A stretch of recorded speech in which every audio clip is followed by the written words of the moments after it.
নমস্কার বন্ধুরা, আমি ডোনা রিগালিস লাইফ কিচেন চ্যানেল নিয়ে তোমাদের সামনে এসেছি। আজকে আমি তোমাদের জন্য একটা ঝটপট রেসিপি নিয়ে এসেছি। এই রেসিপিটার নাম হচ্ছে এগ স্যান্ডউইচ। স্যান্ডউইচ খেতে কিন্তু ছোট বড় সবাই ভালোবাসে, আর এটা কিন্তু একটা হেলদি রেসিপি।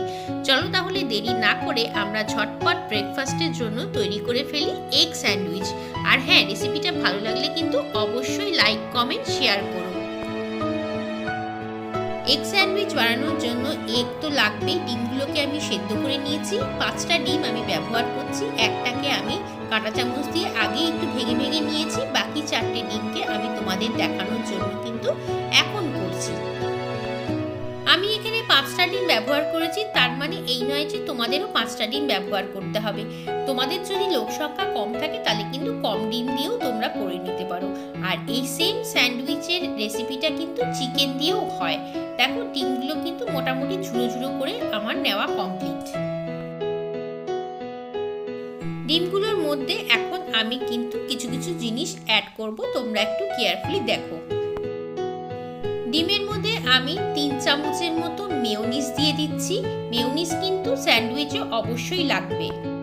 হাফ চামচের একটু বেশি গোলমরিচের গুঁড়ো, 1/4 চামচের মতো নুন, একটা পেঁয়াজ কুচি দিয়ে দিচ্ছি, এটা বড় সাইজের পেঁয়াজ, হাফ কাপের মতো গ্রেটেড গাজর, 1 চামচের মতো mustard sauce, half cup capsicum কুচো। এখন সমস্ত কিছুকে আমরা একটা কাঁটা চামচের সাহায্যে ভালো করে মিশিয়ে নেব।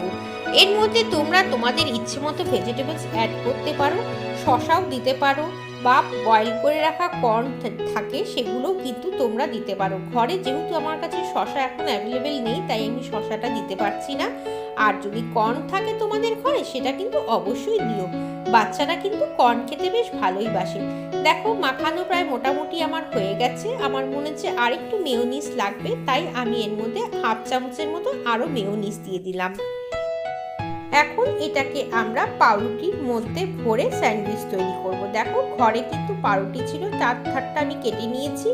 মাঝখানে আমি স্যান্ডউইচের যে পুরটা বানালাম সে পুরটা দিয়ে দিচ্ছি। দিয়ে এটাকে এখন আরেকটা স্লাইস দিয়ে চাপা দিয়ে দেব। একইভাবে অপর একটা ব্রেডের ওপরেও কিন্তু আমরা এগ আর মেয়োনিজের পুরটা ভালো মতো মাখিয়ে দিচ্ছি। দেখো, চারদিকে কিন্তু এমনভাবে দিতে হবে যাতে কোনো জায়গা খালি না থাকে। এবার উপরে একটা স্লাইস চাপা দিয়ে দিলাম। এইভাবে করে আমরা সমস্ত ব্রেডের ওপরে মেয়োনিজ আর ডিমের পুরটাকে দিয়ে দিচ্ছি। তৈরি করে নিই, তারপরে তোমাদের সামনে আবার ফেরত আসছি। একটা ননস্টিক প্যানের মধ্যে আমি একটু বাটার ব্রাশ করে নিচ্ছি।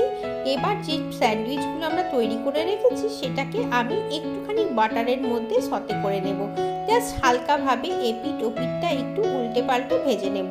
দেখো, আরেকটু বাটার কিন্তু আমি এই পাউরুটিগুলোর উপর দিয়ে লাগিয়ে দিচ্ছি, যাতে ওই পিঠটা যখন উল্টে দেব তাতে বাটারের মধ্যে এটা কিন্তু ভালো করে একটুখানি ফ্রাই হয়ে যাবে।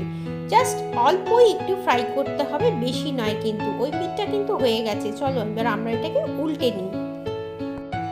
আমি এইভাবে বাটারের মধ্যে দিয়ে এটাকে একটু এপিটোপিট করে নিচ্ছি। তোমরা চাইলে কিন্তু এটা নাও করতে পারো। যদি কাঁচাই খেতে চাও তাহলে কিন্তু সেটাও তোমরা খেতে পারো, তবে এইভাবে যদি দাও তাহলে কিন্তু টেস্টটা আরোই বেশি ভালো হয়।